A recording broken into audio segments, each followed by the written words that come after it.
ត្រីសួស្តីមិត្តអ្នកសិក្សាគណិតវិទ្យាជាទីស្រឡាញ់រាប់អាននៅរាត្រីកាលដ៏សែនមនោរម្យនេះខ្ញុំបាទសេរីយុកោមានកិត្តិយសលើកយកធរណីមាត្រមកបង្ហាញគឺគណនាមុំយើងមើលគេឲ្យលំហាត់គេឲ្យមានត្រីកោណមួយដែលមានមុំនេះ x ហើយមុំនេះអត់ប្រាប់ទេប៉ុន្តែគេប្រាប់ខាងក្រៅស្មើ 3x ហើយខាងក្រៅនេះស្មើ80ចូលរកមុំ x ដើម្បីរកមុំ x បានយើងនឹងធ្វើដូចសពមួយដងគឺរកមុំនីមួយសិនអញ្ចឹងយើងពិនិត្យមើលឧបមាថាមុំនេះជាមុំ y ចុះមុំ y បូក80ស្មើ180ជាមុំបន់ថែមមុំ 3x បូកឧបមាថានេះមុំនេះសិត 3x បូកសិតស្មើ180ចំណែកមុំនេះឈ្មោះមុំ x អញ្ចឹងយើងបានណែ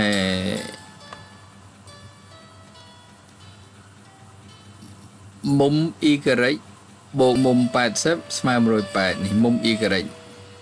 បូកនឹង8នេះស្មើ180អញ្ចឹងជាមុំបន្ថែមមកយើងបានមុំ y ស្មើ180ដកឲ្យ8 180ទាំងអស់នេះ180នេះ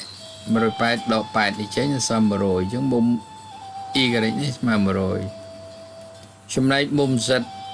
បូកនឹងមុំ 3x នេះស្មើ180ដែរអញ្ចឹងនាំឲ្យយើងបាន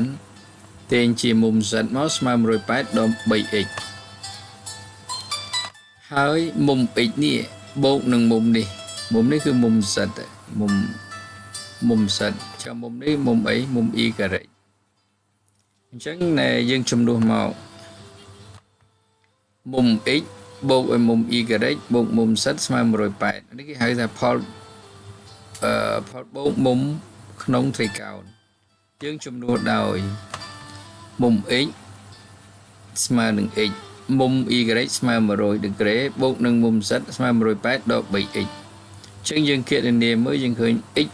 ដក 3x នៅសល់ដក 2x 180ទាញមកខាងនេះដក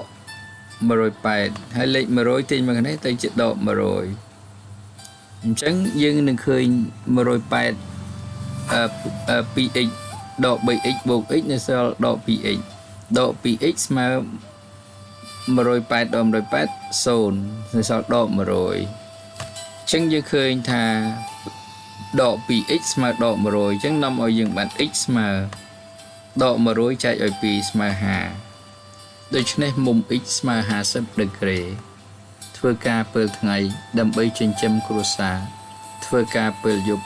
ដើម្បីសង្គមជាតិអរគុណចំពោះអ្នកតាមដានស្ដាប់ទាំងអស់គ្នារាត្រីសួស្តីសូមជម្រាបលា